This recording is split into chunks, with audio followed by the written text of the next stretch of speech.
안녕하세요. 강변에게 물어봐 강문혁 변호사입니다. 저번에 봤듯이 오늘 신성한 이혼 같이 보면서 어떤 내용이 있는지 보겠습니다. 명예훼손으로 고소하겠다 이런 얘기를 하네요. 지금 시어머니를 명예훼손으로 고소하겠다. 여기에 네. 명예훼손에 대해서 좀 말씀드려야 될 것 같아요. 지금 신성한 변호사가 의뢰자, 그 시어머니를 지금 폭행한 걸로 지금 문제되고 있는 의뢰자한테 시어머니를 명예훼손으로 맞고소하자고 이제 제안을 합니다. 이 명예훼손 사건에서 고소하는 거는 이 명예훼손 요건에 해당되는지 꼭 살펴보셔야 됩니다. 자, 첫 번째. 명예가 훼손될 만한 내용인지 그거를 이제 따져보는 게 중요하겠죠.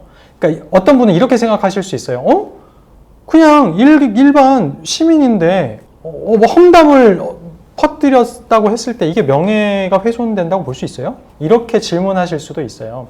자, 그런데 중요한 거는 이 명예훼손죄에서 말하는 명예는 꼭 공인, 유명인, 뭐 연예인 이 사람들의 명예만 해당되는 게 아닙니다. 그냥 아무도 모르는 그냥 평범한 시민, 뭐 엄마, 아빠, 뭐 친구, 길 가는 사람 일반 사람들의 명예도 다 보호가 되는 거예요. 그러니까 이 신성한 이혼에서 보면 이 의뢰자분 며느리죠? 그냥 평범한 며느리.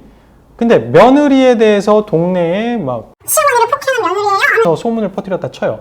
그러면 명예가 훼손됐다고 볼 만한 내용입니다. 시어머니를 폭행한 며느리. 이거는 사람의 명예가 훼손될 만한 내용이라는 거예요.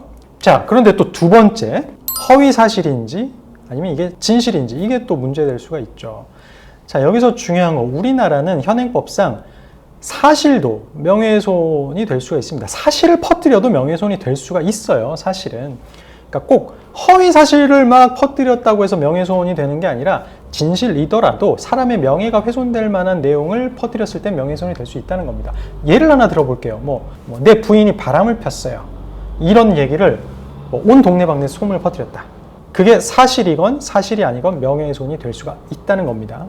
그 다음에 명예훼손 관련해서는 그 실무에서 어려운 점에 대해서 좀 설명을 드릴게요. 지금 신성한 변호사가 의뢰자한테 명예훼손으로 맞고소하시죠 이렇게 제안을 했는데 실제로는 이거 굉장히 난이도가 높습니다.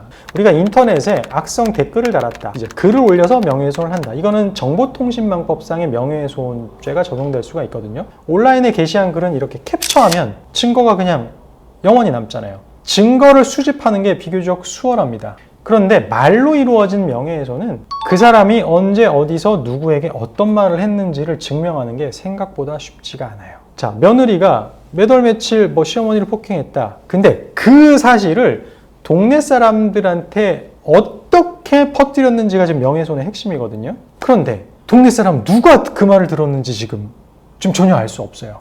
자, 또 안다고 쳐도 그분이 수사에 협조할지 장담할 수가 없습니다. 실제로는 어떤 사람이 증인이 내 시간과 노력을 들여가지고 경찰에 출석해서 증인으로 진술하고 참고인으로 진술하는 게 생각보다 쉽진 않거든요.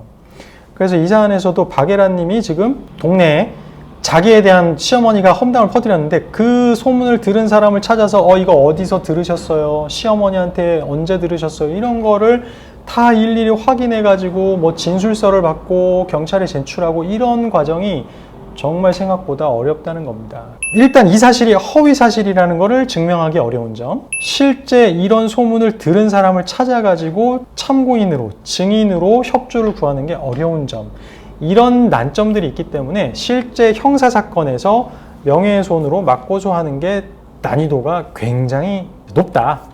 이 점을 말씀드리고 싶네요. 그래서 이 말로 이루어진 명예훼손 사건은 실제로 난이도가 꽤 높은 경우가 많기 때문에 반드시 고소를 하기 전에는 형사 전문 변호사 상담을 받아보시는 게 좋습니다.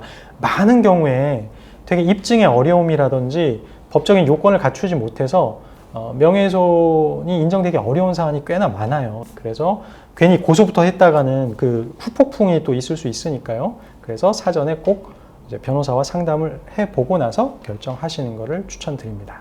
자, 오늘 강변이 준비한 내용은 여기까지입니다. 오늘은 신성한 이혼 보면서 이혼 재판이 아니라 명예훼손에 좀 포커스를 두고 한번 설명을 드려봤습니다. 왜 난이도가 높은지, 그 혐의를 입증할 수 있는 요소가 있는지를 면밀하게 검토하고 나서 고소 여부를 결정해야 된다, 이런 말씀 드렸는데요. 다음에도 유익한 내용이 있으면 찾아가지고 제가 드라마 보면서 다시 쉽게 한번 설명드리겠습니다. 구독, 좋아요 잊지 마시고요. 다음에 또 찾아뵙겠습니다. 감사합니다.